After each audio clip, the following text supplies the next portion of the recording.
inuu qofku bil'aadanimo qof kastu ixtiraamo in la baro ayaa la baraya waxana ma aha waa wax wanaagsan haddaadan adigu marba shaqo ku lahayn qofku bil'aadanka inaad burisid ma ahan oo daba taagnaatiyo ilmahada ahaan marka wayaa ayaa maxaa loo dhigayaayo ma ogoliyo dee adigu go-aanka malida iskoolkan meel kore xataa maalinka dhiga go-aanka male waa loo soo dhiibo buugganoo dhig baa la yidhi soo waxaa fahantamaa dowlad kore iyo dastuur kore ayaa waxaa soo gaaray in bulshadan ummaddan yacni la kulansiiyo oo la baro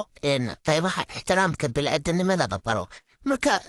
soomaalidana hays dejiyaan hadba meel bay u siiyaa ayna ka leeyihiin waxaanba nagala baraya cunugaagu hadduusa isagu waxaas ahayn uusa dareemadaas dareemaynin uusa dhinacaas ahayn ma ahan inuu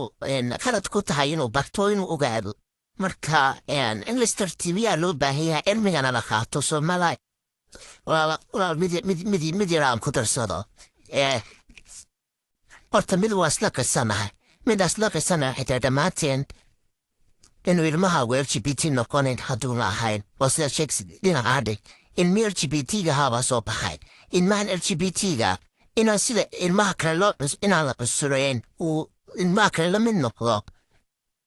waayo ay dadka u gubayso anu waa taan aadu la yaabsanee waa ay u dhibayso se markii dadkan leeyihiin ilmaheena in waxa loo dhigo ma rabno inuuna ilmaha LGBT ahayn sidee ku og tahay adu mababa ogidso marka maxaa kasi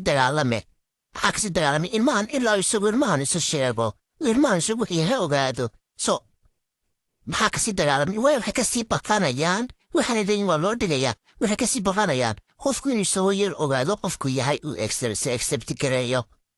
anu taasba aad baan uga xumaa waa dhib dagaalkan siduu dhan yahay wuxuu ku socdaa waa annaga waxa la raba ina dabar jiraa waa annaga waxa la dagaalamaya waa annaga in maan LGBT-ga yara dharanaya waxa la rabaa in aanu hadduu rabo inuu ku ciyaaro arusad inuuna ku ciyaarin hadduu rabo inuu shurta xito inaanu xidhanin had wixii farxad ka dhigaya looma ogolo waayo waalidka badankooda ayaa cunsuriyena so waalidka badankooda waa inay iskuula galaan ay soo bartaan in ilmaha yar uu qof bila'aadanoo soo koraya oo dareen leh oo fiilin leh oo hobbi leh uu yahay discussionku waa inuu halkaa ka socdo ilmahan aad loo dhisi maaha waxaa loo dagaalamaya kan LGBT-ga la safe gareeyo sidanaad sheegaysid waddanka sharciyuu ka soo dejistay sharciyuu ka leeyahay